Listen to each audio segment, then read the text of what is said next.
সম্মান তৃতীয় বর্ষ এর মৌলিক বিশ্লেষণীয় রসায়ন এই কোর্সের অধ্যায় 2 ভলিওমেট্রিক অ্যানালাইসিস বা আয়তনমিতিক বিশ্লেষণ দ্বিতীয় অধ্যায়টা পড়াবো। এই অধ্যায়ের অনেকটা আলোচনা করছিলাম। আজ আমি তোমাদের পড়াবো বাফার। কেমন বাফার্স নিয়ে একটু আলোচনা করা দরকার। এই অধ্যায়ে বাফার্স থেকে প্রশ্ন আসছে অনেক। তো আমরা লিখব বাফার দ্রবণ। বাফার্স কি?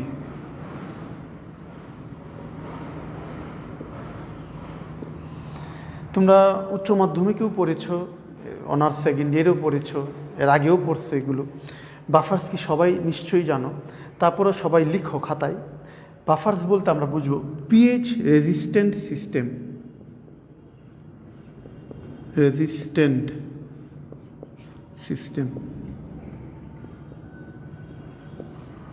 কেমন? মানে পিএইচ রেজিস্ট্যান্ট প্রতিরোধ মাধ্যম, মানে যে দ্রবণ পিএইচকে প্রতিরোধ করে। পিএইচকে প্রতিরোধ করে মানে যে দ্রবণ পিএইচের পরিবর্তন হতে দেয় না। যেমন আমাদের ব্লাড, আমরা না জানি কত কিছু খাই। কেমন এরকম ইঞ্জেকশন দিলাম, পিএইচ গেল, ইঞ্জেকশন দিলাম, পিএইচ আছে 7.2 থেকে 7.4। কেমন পিএইচ গেল নিচে আর তুমি গেলা উপরে। মানে কি আমাদের ব্লাড হচ্ছে বাফার। এই দ্রবণে তুমি ভ্যাকসিন দাও, তুমি যাই খাও না কেন, অ্যাসিডিক বেসিক, সামান্য পরিমাণ দেওয়ার পরেও তার পিএইচটা কি অপরিবর্তিত আছে। তো ওই রকম দ্রবণ, যে দ্রবণে অল্প পরিমাণ, এটা খুবই সিগনিফিক্যান্ট কথা, অল্প পরিমাণ গুরুত্বপূর্ণ কথা, বেশি ঢাইলে দিলে হবে না। যদি অতিরিক্ত ঢালো তাহলে পিএইচ পরিবর্তন হবে। অল্প পরিমাণ যদি তুমি অ্যাসিড বা ক্ষার যোগ করো তাহলে পিএইচ যদি অপরিবর্তিত থাকে তখন তাকে আমরা বলবো বাফার দ্রবণ। তো সবাই লেখো নো সিগনিফিক্যান্ট চেঞ্জ। এরকম দ্রবণ, বাফার হচ্ছে এরকম দ্রবণ, no significant change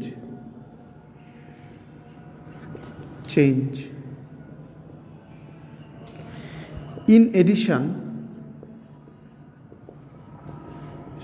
of small amount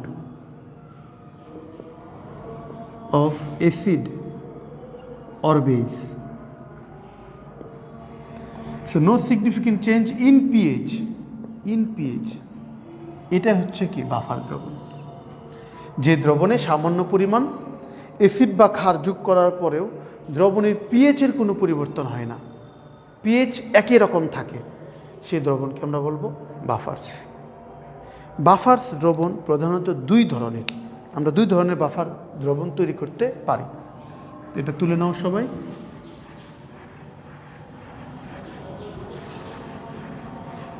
একটা হচ্ছে অ্যাসিডিক বাফার।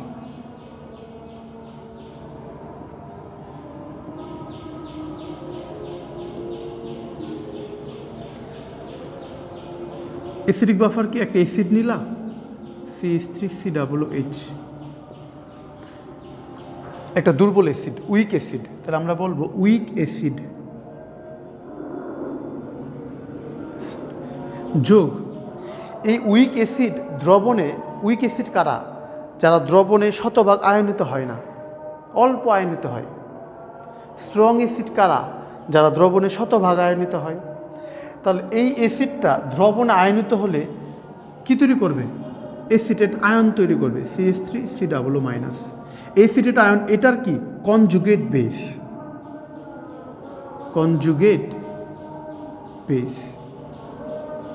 এই দুইটা মিলেই তৈরি করবে কি অ্যাসিডিক বাফার। তাহলে অ্যাসিডিক বাফার বলতে আমরা কি বুঝবো? দুর্বল অ্যাসিড এবং তার কি কনজুগেট বেস। কেমন একটা। দ্বিতীয় হচ্ছে বেসিক বাফার। বেসিক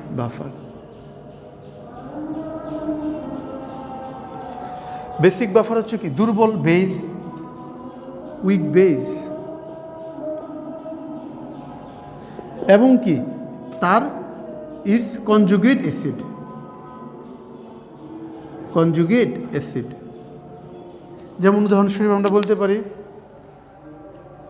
একটা দুর্বল ক্ষার নাও, অ্যামোনিয়াম হাইড্রোক্সাইড, অ্যামোনিয়াম হাইড্রোক্সাইড। এটা পানিতে হাইড্রোক্সিল দিয়ে দিলে কী করবে? Ammonium ion. তো এই দুটো মিলিয়ে কী তৈরি করবে? Basic buffer. Basic buffer. তো এই দুই ক্যাটাগরিতে আমরা বাফার তৈরি করতে পারি।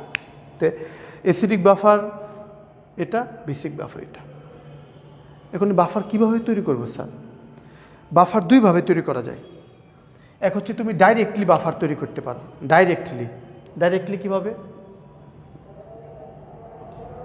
ডাইরেক্টলি তুমি তৈরি করতে পারো কিভাবে? সেটা হচ্ছে তুমি অ্যাসিটিক অ্যাসিড নিলা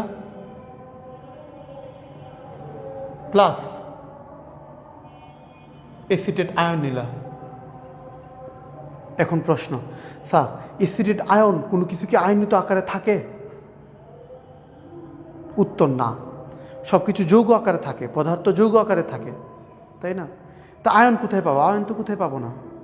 তাহলে ওরকম একটা যৌগ নিতে হবে, নিতে হবে যেখানে অ্যাসিটেট আছে। এই জন্য আমরা এই আয়নকে নিউট্রাল করার জন্য এর সাথে একটা এরকম একটা ইনঅ্যাক্টিভ মেটাল লাগায়, যেই মেটালটা বাফার ক্রিয়ায় নিষ্ক্রিয় থাকে, মানে বাফার দ্রবণে তার অ্যাক্টিভিটি নাই। যেমন কি আমি যদি এখানে সোডিয়াম আয়ন নিই Na+, তো প্লাস মাইনাসে ক্যান্সেল, এটা কি যৌগ হয়ে যাবে। তো কিন্তু সোডিয়ামের মুখ্য কোনো ভূমিকা নাই বাফার দ্রবণে। সোডিয়াম বাফার ক্রিয়ায় সোডিয়াম কিন্তু দ্রবণে পড়েই থাকে, সে কারোর সাথে বিক্রিয়ায় যায় না। তো ওরকম একটা মেটাল নিতে হবে যেটা কি ইনঅ্যাক্টিভ, মানে আয়নিত অবস্থা থাকবে কিন্তু কোনো অ্যাক্টিভিটি দেখাবে না। এটা সোডিয়াম আয়ন হইতে পারে, পটাশিয়াম আয়ন হইতে পারে। তাহলে আমি ডাইরেক্টলি কীভাবে তৈরি করলাম? অ্যাসিটিক অ্যাসিড নিলাম আর কি সোডিয়াম অ্যাসিটেট লবণ নিলাম, এই দুটো মিলে তৈরি করলাম কি অ্যাসিডিক বাফার। এটা একটা। ইনডিরেক্টলিও তৈরি করা যায়। ইনডিরেক্টলি কীভাবে স্যার? বিক্রিয়ার মাধ্যমে। এটাই প্রশ্ন পরীক্ষায় আসে। ইনডিরেক্টলি আমি বাফারটা কীভাবে তৈরি করি সবাই একটু লক্ষ্য কর। বিক্রিয়া করি, কিন্তু এখানে শর্ত থাকে যে বিক্রিয়া হবে, যেমন ধরো আমি অ্যাসিটিক অ্যাসিড নিলাম CH3COOH, এটাকে বিক্রিয়া করালাম কস্টিক সোডার সাথে। তো এটা নিলাম আমি তোমার 10 মোল নিলাম, কেমন? আর এটাও নিলাম হচ্ছে তোমার 10 মোল। তো বিক্রিয়া কী তৈরি করবে? CH3COONA আর কি ওয়াটার H2O। তাহলে বিক্রিয়ার স্টোচিওমেট্রি বলতেছে 1 মোল 1 মোলের সাথে বিক্রিয়া করে 1 মোল তৈরি করে 1 মোল তৈরি করে।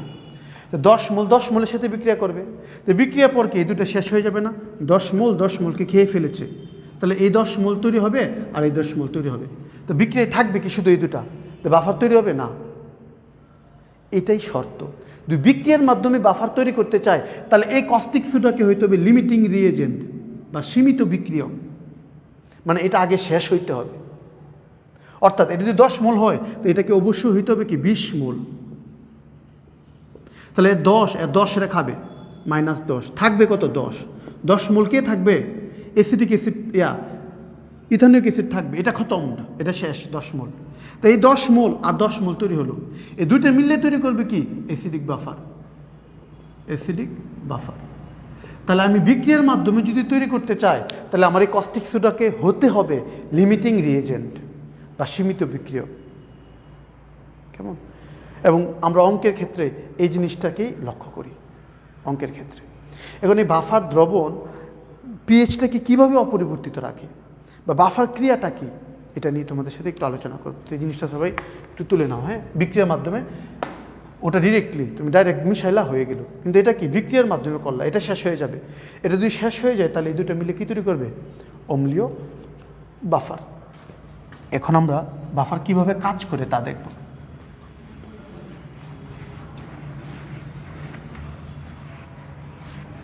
বাফার কিভাবে কাজ করে, যদি আমি একটা বাফার না অ্যাসিডিক বাফার দিয়ে উদাহরণ দেখাচ্ছি। অ্যাসিটিক অ্যাসিড, এটা পানিতে বিয়োজিত হয়ে অ্যাসিটেট আয়ন আর হাইড্রোজেন আয়ন তৈরি করে।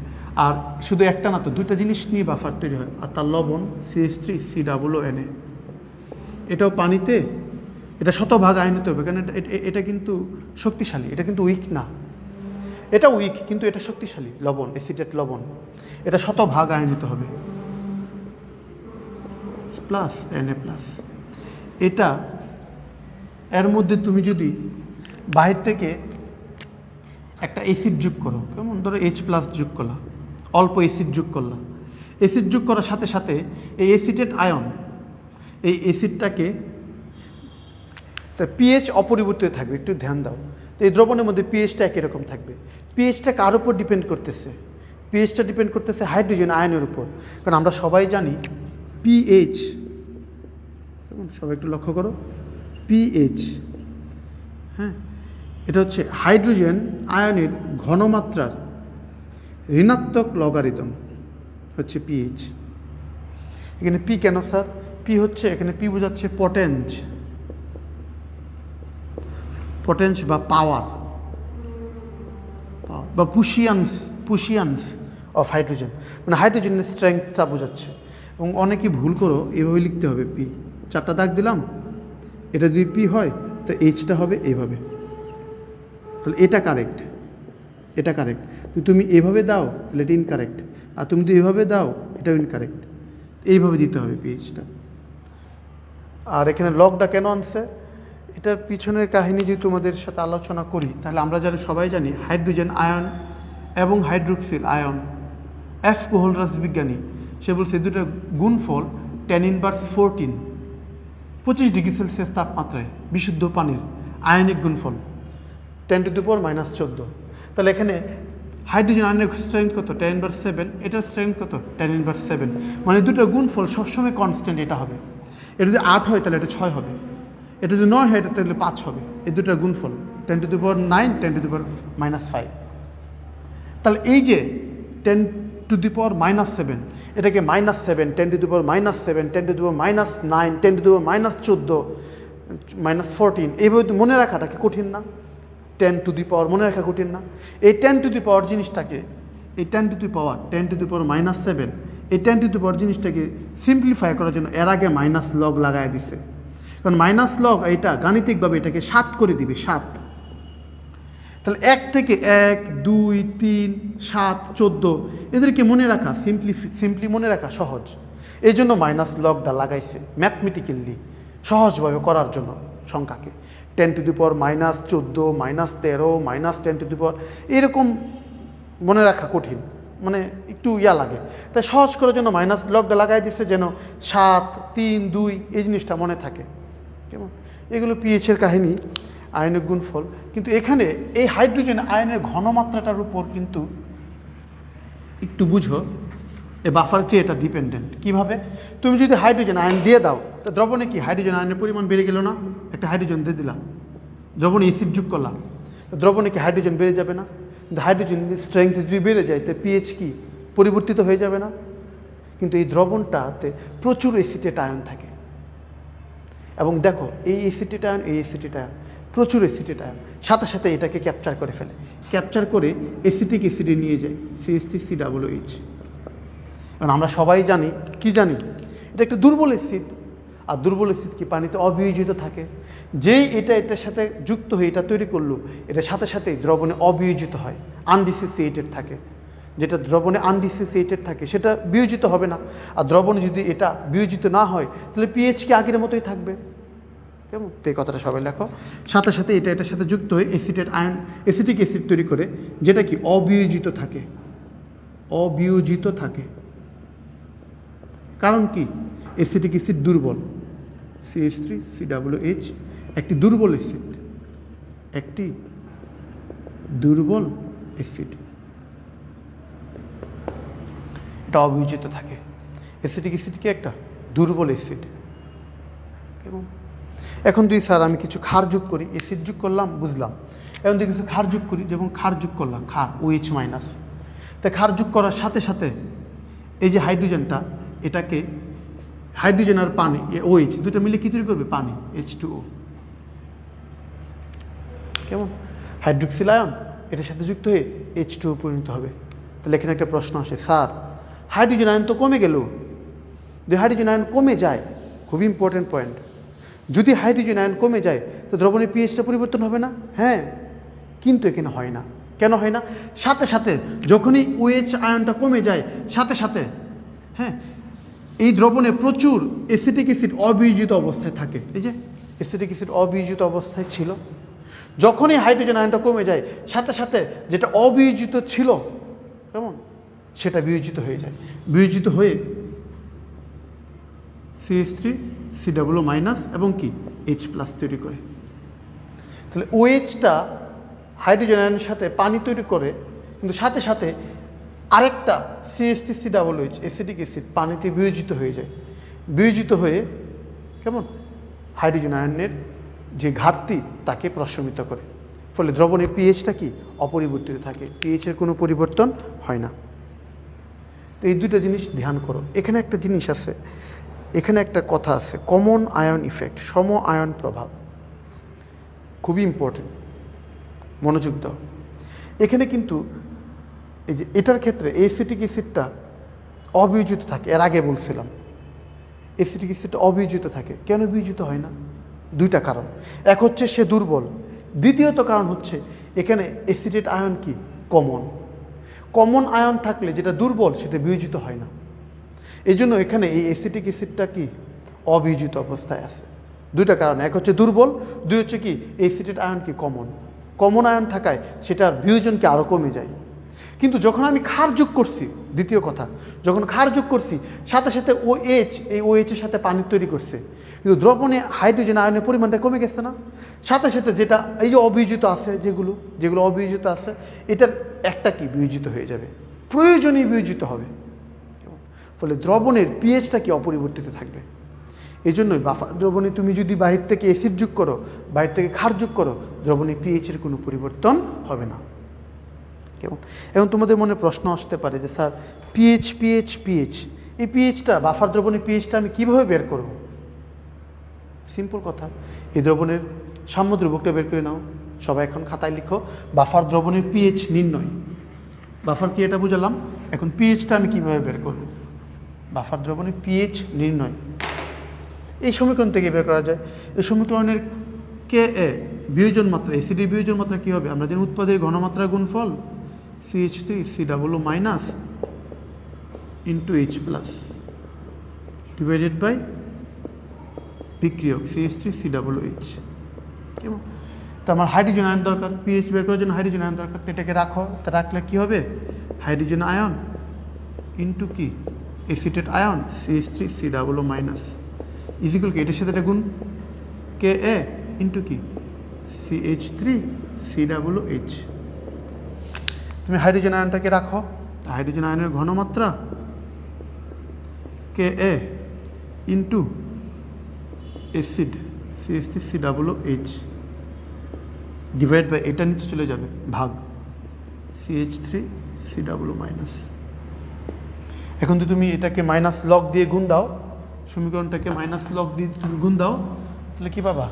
Minus log hydrogen ion, minus log নিলেই তো পি পাবো। মাইনাস লগ মানে কি ফুশিয়ানস লগারিদম, পি পাবো is equal m into n, log m plus log n, এরকম পাবো না? Minus log Ka minus log উপরে কি CH3COOH আর নিচে কি আছে CH3COO-।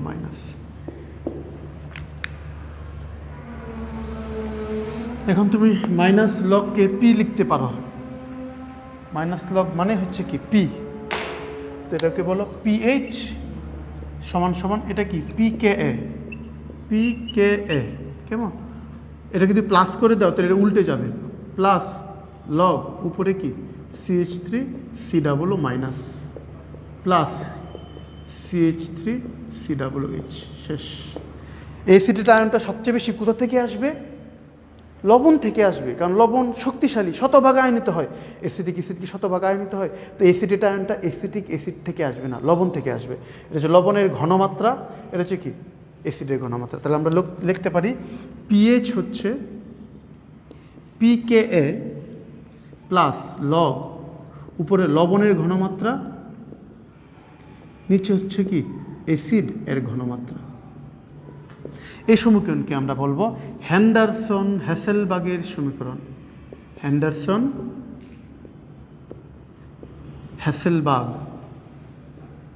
হ্যাসেলবাগের সমীকরণ। এই সমীকরণ দিয়ে আমরা বাফার দ্রবণের পিএইচ নির্ণয় করতে পারি। কেমন? পিএইচ,